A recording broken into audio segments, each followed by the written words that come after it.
அன்புமணிக்கு ஆதரவாக கருத்து தெரிவித்த பாமக பொருளாளர் திலகபாமாவிற்கு எதிராக பொதுச் செயலாளர் வடிவேல் ராவணன் அறிக்கை வெளியிட்டிருக்கிறார். அதில் திலகபாமா கட்சிக்கு நேற்று வந்தவர் பாமகவின் கொள்கை கோட்பாடுகள் பற்றி ஒன்றும் தெரியாதவர் என்றும், போராட்டங்கள், ஆர்ப்பாட்டங்கள், பேரணிகள், மாநாடுகள், பொதுக்கூட்டங்கள் எதிலும் கலந்து கொள்ளாதவர் திலகபாமா என்றும் குறிப்பிட்டுள்ளார்.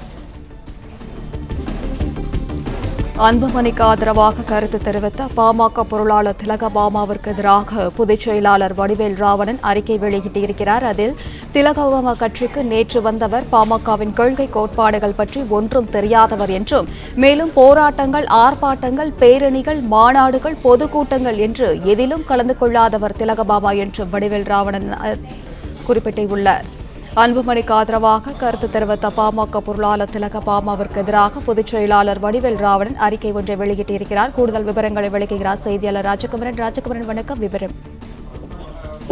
பாட்டாளி மக்கள் கட்சியினுடைய தலைவர் பொறுப்பை தானே எடுத்துக் கொள்வதாக ராமதாஸ் அறிக்கை வெளியிட்ட பிறகு அன்புமணி ஆதரவாளர்களாக இருக்கக்கூடிய பலரும் ராமதாஸுக்கு எதிராக பதிவுகளை வெளியிட்டனர். அந்த அடிப்படையில் திலகபாமாவை பொறுத்தவரை அவர் ஒரு பதிவினை வெளியிட்டிருந்தார். ஜனநாயக படுகொலை என ராமதாசினுடைய நடவடிக்கையை அவர் விமர்சித்திருந்தார். இந்த நிலையில்தான் பாமகவின் பொதுச் செயலாளர் வடிவேல் ராவணன் திலகபாமாவை கடுமையாக விமர்சித்து ஒரு அறிக்கையினை வெளியிட்டிருக்கின்றார். திலகபாமா உடனடியாக கட்சியிலிருந்து விலக வேண்டும், மருத்துவர் ராமதாஸ் தொடர்பாக அவர் தெரிவித்திருந்த கருத்துக்களை திரும்ப பெற வேண்டும் என்று சொல்லி பாட்டாளி மக்கள் கட்சியினுடைய பொதுச் செயலாளராக இருக்கக்கூடிய வடிவேல் ராவணன் இந்த அறிக்கையினை வெளியிட்டிருக்கின்றார். அதன்படி திலகபாமா பாட்டாளி மக்கள் கட்சியினுடைய தோழர் அல்ல என்று குறிப்பிட்டிருக்கக்கூடிய அவர், மேட்டுக்குடியினத்தில் பல ஆண்டுகளாக பாடுபட்டு வந்த பாட்டாளி சொந்தங்களை விரட்டி அடித்தவர், உடனிருந்தே கொல்லக்கூடிய நோய் திலகபாமா என கடுமையாக விமர்சித்திருக்கக்கூடிய பாமக பொதுச் செயலாளர், அரசியல் என்னவென்றே தெரியாத அரைவேக்காடு திலகபாமா என்றும், பாட்டாளிகளின் உயிர் இயக்கமான பாமகவை அழிப்பதற்காக வெளியிலிருந்து கட்சிக்குள் புகுந்த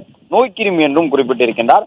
தமிழகத்திலேயே, ஏன் இந்தியாவிலேயே ஜனநாயக பண்புள்ள ஒரே கட்சி பாமக தான் என்று குறிப்பிட்டிருக்கக்கூடிய வடிவேல் ராவணன், ஜனநாயக மரபுகளையும் சமூக நீதி கோட்பாடுகளையும் கட்சிக்குள்ளே பேணி காத்து வரக்கூடிய ராமதாஸ் அவர்கள் அரசியல் கட்சி கடந்த அனைவராலும் பாராட்டப்படக்கூடிய ஒரு தலைவர் என்றும், மாமனிதர் மருத்துவர் ராமதாஸை ஜனநாயக படுகொலை செய்தவர் என்று நெஞ்சிலே வஞ்சக எண்ணத்தோடு சொற்களை அள்ளி வீசக்கூடிய திலகபாமாவை வன்மையாக கண்டிக்கின்றேன் என்று குறிப்பிட்டிருக்கின்றார்.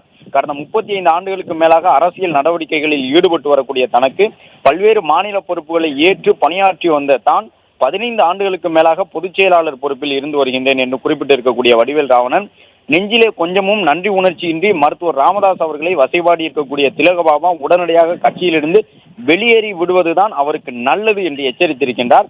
திமுக தலைவர் கருணாநிதி போன்றவர்களை தைலாபுரத்திலிருந்து எப்போது தைலம் வரும் என்று காத்திருக்கையில் நேற்று முளைத்த காளான்கள் மருத்துவர் ராமதாசுவை வசைபாடுவதுதான் பேரவலம் என்று குறிப்பிட்டிருக்கக்கூடிய அந்த கட்சியின் பொதுச் செயலாளர், மக்களுக்கு எதிரான நடவடிக்கைகளை மேற்கொள்ளக்கூடிய அரசுகள் எதுவாயினும் கூட்டணி கட்சியே என்றாலும் ஆட்சியாளரின் தவறான போக்குகளையும் ஆட்சியின் குறைபாடுகளையும் ஏமரா மன்னனை இடித்துரைக்கக்கூடிய சான்றோனாக விளங்கி வரக்கூடிய ராமதாசுவை நேற்று கட்சிக்குள் வந்த திலகபாமா வசைபாடி மகிழ்வதை விடுத்து தான் கூறியவற்றை திரும்ப பெற்றுக் கொள்ள வேண்டும், அப்படியே கட்சியிலிருந்தும் வெளியேறி விட வேண்டும் என வலியுறுத்துவதாக பாமகவின் பொதுச் செயலாளர் வடிவேல் ராவணன் ராமதாசுக்கு ஆதரவாளராக இருக்கக்கூடிய சூழ்நிலையில் இந்த அறிக்கையினை வெளியிட்டிருக்கின்றார். அன்புமணியை பாமகவின் தலைவர் பொறுப்பில் இருந்து மாற்றியதற்கு எதிர்ப்பு தெரிவித்து திலகபாமா பதிவிட்டிருந்த நிலையில் அன்புமணியினுடைய ஆதரவாளரான அவரை கடுமையாக விமர்சிக்கக்கூடிய வகையிலும் எச்சரிக்கக்கூடிய வகையிலும் பாமகவில் இருக்கக்கூடிய ராமதாஸ் அவர்களின் ஆதரவாளரான பொதுச் செயலாளராக இருக்கும் வடிவேல் ராவணன் இந்த பதிவினை வெளியிட்டுள்ளார். பிளே ஸ்டோர் மற்றும் ஆப் ஸ்டோரில் இருந்து பாலிமர் செயலியை QR கோடு மூலம் பதிவிறக்கம் செய்யுங்கள். செய்திகளை உடனுக்குடன் பெறுங்கள்.